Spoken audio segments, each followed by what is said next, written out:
Binaliwala niya ako dahil sa'yo.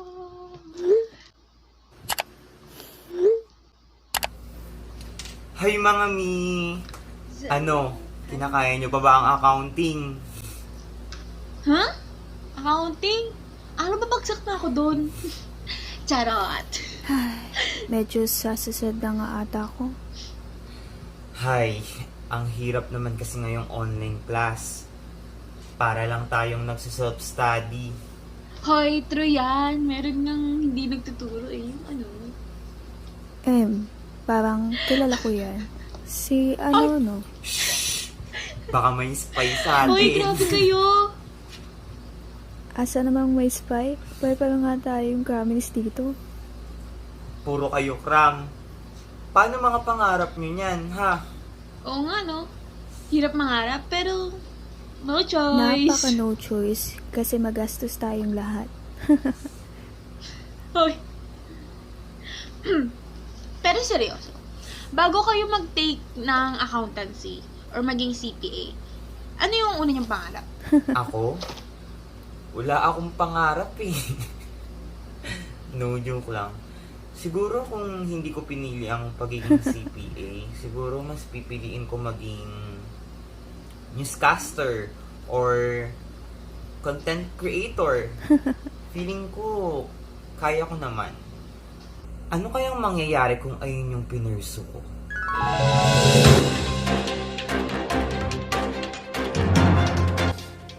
Hi everyone, I am Nivlem Allen P. Samaniego, and this is RBH News, bringing you the eye of the news. Today, we are going to talk about taxes. Did you know that one of the reasons why does government exist is because of taxes? We can finance our governmental activities through revenues, and by that, it is important in our part to know the history of our taxation system here in the Philippines. So today, I'm going to report about the taxation during the Commonwealth period.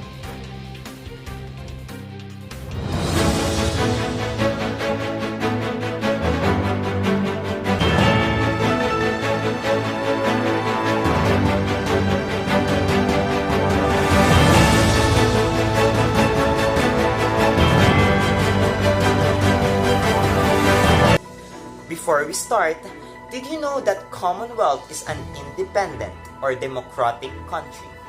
It is also a traditional English term for a political community founded for the common good. And for other sources, the noun Commonwealth stands for public welfare, general good, or advantage. Upon the entry of the Commonwealth era or the Commonwealth period, new measures and legislation were introduced to make the taxation system appear more equitable. The taxation in the Philippines become more firm and just. Moreover, other forms of taxes were increased, such as income tax rates in 1936, surtax rates on net incomes in excess of 10,000 pesos, and income tax rates of corporations. In 1937, the government also removed the system of cedula taxes, but in 1940, a resident tax was imposed on every citizen aged 18 years old and on every corporation. while in 1939, the Commonwealth government drafted the National Interval Revenue Code, introducing major changes in the new tax system as follows. 1. The normal tax of 3% and the surtax on income was replaced by a single tax at progressive rate. 2. Personal exemptions were reduced. 3. Corporation income tax was slightly increased by introducing taxes on inherited estates or gifts donated in the name of a dead persons. 4. The cumulative sales tax was replaced by a single turnover tax of 10% on luxuries. 5. Taxes on liquors, cigarettes, forestry products, and mining were increased. And 6. Dividends were made taxable. This succession still caused some sectors to become unfair on the share of the tax burden. So, hindi nito pinadali ang buhay ng mga tao. Rather, mas binigyan nito ng opportunity ang iba to take advantage sa mga nasa lower class as they maneuver the situation for their benefits. Therefore, the tax system that introduced by the Americans remained unfair. So, nagsasuffer pa rin yung mga tao na nasa lower class dahil sa taxes or dahil sa binabayaran nila sa gobyerno. Ngunit ang mga tao naman na nasa upper class ay nakikita itong opportunity to make themselves more richer. So basically, the poor become poorer and the rich become richer. The tax in agriculture is low, but still there are no incentives for the industrial investment para sa development nito. As World War II reaches the Philippine shore, the Japanese administration continued this taxation system with the exemption of the Japanese armed forces. So, during those time in foreign trade, ang source of income nila before ay nawala, kaya ang naging source of income nila ay ang manufacturers, amusements, professions, at business licenses. Nang lumala na ang war, ay mas naging mahirap na yung collection of taxes or yung pagbibigay ng tao ng mga pera sa government, kaya ang extra income na lang ng gobyerno ay nanggagaling na lang sa mga benta ng national sweepstakes and sales of government bonds. The expenditure of the Japanese government grew greatly and they issued military notes in order to cover the cost of the war. And that is my RPH News today. See you on my next one.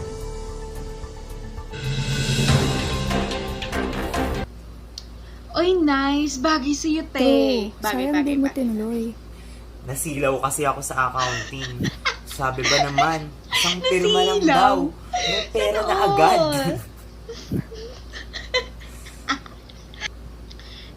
Ikaw ba din? Ano mo para?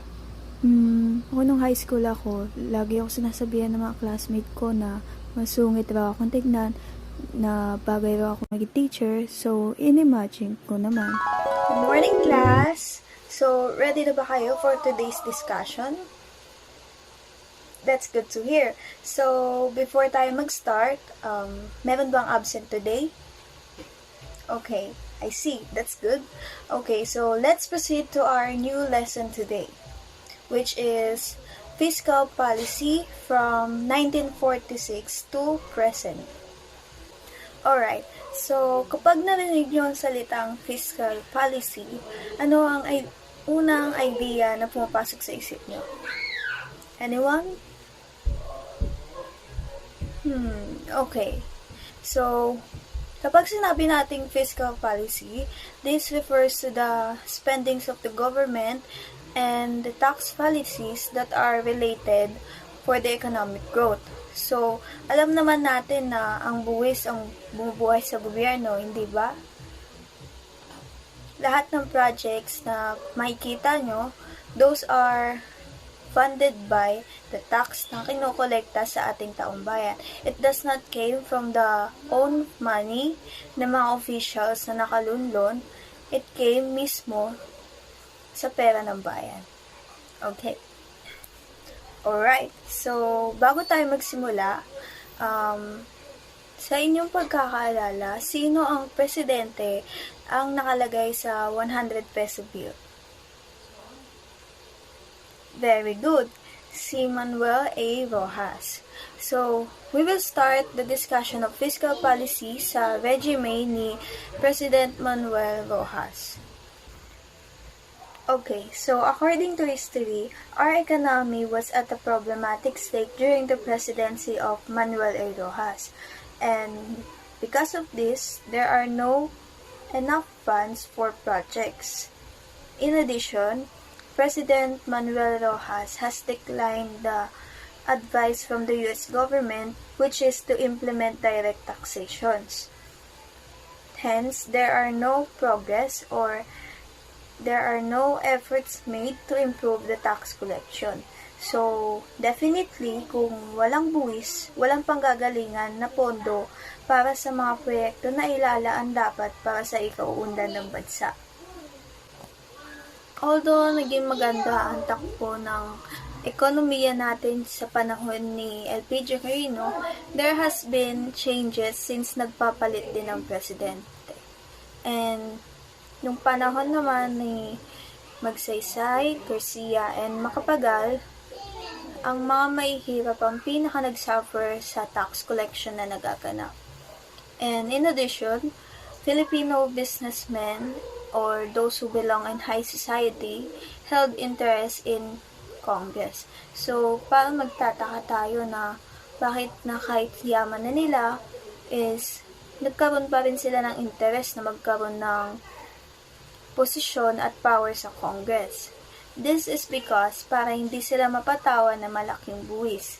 So, from 1959 to 1968, the Congress did not pass any tax legislation in which kahit na merong indirect tax, merong omnibus tax law of 1969 during that time, hindi pa rin yun naging sapat para magkaroon ng malaking tax revenues. And apart from this, sinasabi rin na most of the funds were lost to corruption. So, during this presidency, I think we could say na dito nagsimula yung corruption na until now is nangyayari at nangyayari pa rin. Alright, so now that we are done with the three presidents, let's now proceed with the resume of President Marcos. President Marcos is known for his dictatorship and martial law. So during his time, the government was heavily dependent on indirect taxes, which resulted to lower tax yield. Next is the presidency of Corazon Aquino, who is also our first female president. So during her regime, she created the Tax Reform Law of 1986, which gives way for the implementation of VAT or Value Added Tax. So ito na yung nakikita nyo ngayon na nasa resibo nyo nakalagay, like VAT 12%. Ito yung tax na tinutukoy doon. VAT is implemented with various and specific measures. So, it doesn't only apply to goods and services. It also applies on sectors like business sales and areas of businesses. Like, for example, if you are a business owner of an agriculture-related business, you are accepted from the VAT. VAT law was signed in 1986 and implemented in 1988. So, with this, nagkaroon ng mas maraming paraan para magkaroon ng tax revenues ang gobyerno, but it also raised suspicions kung saan napupunta ang mga buwis na nakokolekta. Time na pala. So, we will cut this discussion for now and we will continue this on our next meeting. Alright, so I hope that you learned something from today and stay safe and God bless. Goodbye, class! Ayun nga. Parang ang tapat-tawad ko naman para mag-aral magturo. Cramming at its finest. Sayang, girl. Pero malay mo, kapag bumagsak ka sa accounting, pwede ka mag-shift doon, di ba? Charot. Naman pumaksak. Siguro mabaliw, pwede pa. On the way na. Ikaw na lang, DL, ang hindi nagsasabi ng pangarap. Ano bang pangarap mo? Ako? Hulaan nyo. CEO agad gusto niyan. Hoy! Pwede yan. Bet ko yan. Kaya lang, pero parang mas bet ko yung mag-asawa na lang na CEO. Like, charot.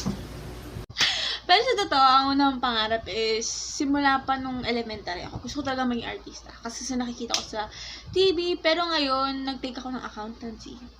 Yon. Pero, kaya gusto ko kasi mag-artista. Kasi, gusto ko yung nakikita sa TV, followers, like, lagi na sa camera, ganun. Parang ang ganda ko kapag nag-art ako. Fishal policy yun, Ellie. Fishal policy. Stop acting like you know the official policy. Stop acting like you own it. Maski si Celine nakasama ko sa lahat na alam ang lahat. Never pinakalaman yung desisyon ko. Hindi ako si Celine, so stop comparing me to her. Tama ka. Hindi ka nga si Celine. And you will never be Celine. Oh, bakit ka umiyak dyan? Pinapalag mo. Wala, Barcelona lang. Doon ka dyan, di mo nga alam yung official policy. Oo kaya, alam ko kaya. Sige nga, magbigay ka ng example. Sige. Example. Fidel Ramos.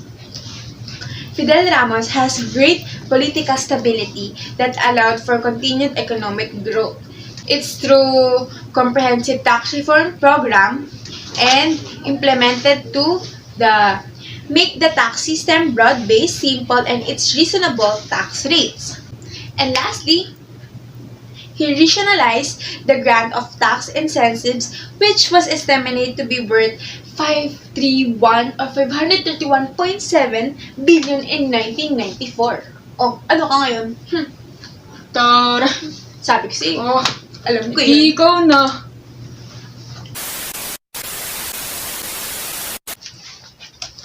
Now, Group 2, you may now start your reporting.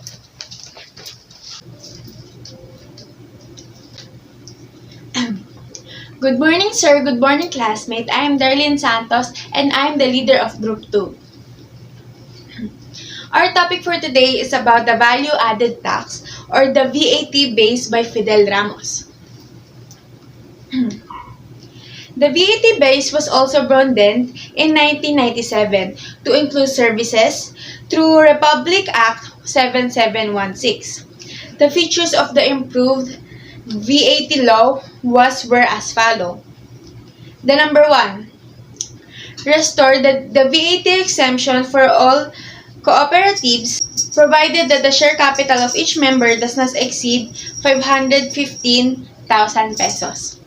Number 2, expanded the coverage of the term simple process by including broiling and roasting, effectively narrowed the tax base for food products.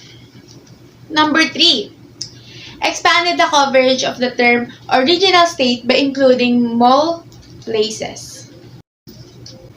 And number 4, exempted for the VAT are the following: importation of meat, educational services rendered by private educational institution duly accredited by the Commission on Higher Education or CHED, and lastly, the sale, importation, printing, and publication of books and any newspaper. That's all po, sir. Does anyone have question? Bakit hindi niyo sinama si Joseph Estrada? Madami nga yung nagawa. Sorry pero mali ka. Si Joseph Estrada kasi hindi namin sinama kasi wala naman siya na bago sa tax system. Ha, meron kaya? Totoo nga, i-search mo pa. Lalabas doon na wala siya na bago sa tax system kasi short lang naman yung term niya eh. Last, tama na yan. Huwag na kayo mag-away. Sige na, thank you, Group 2. Sige po, sir.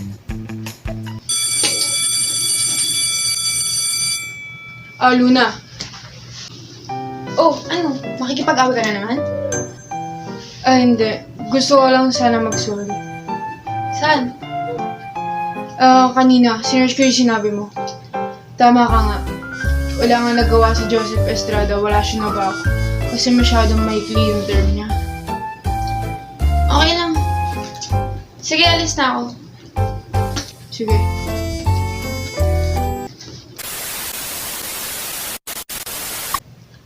Good morning. So guys, who have the idea who to present the official policy? Ma'am. Yes, Miss Diana. How about we get Miss Gloria Macapagal Arroyo? Because she swept to power through another EDSA revolution. Yeah.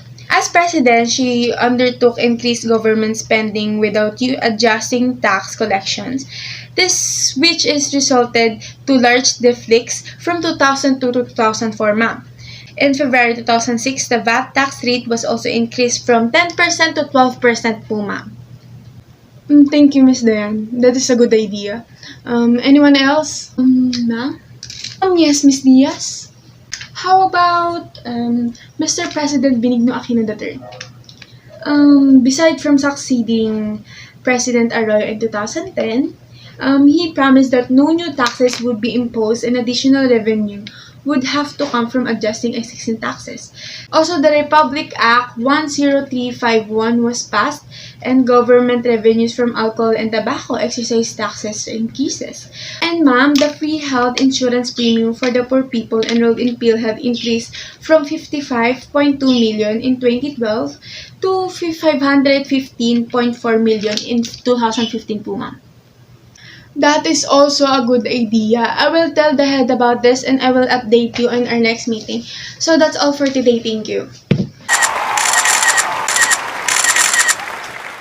Good day to all. I want to thank you all for this award.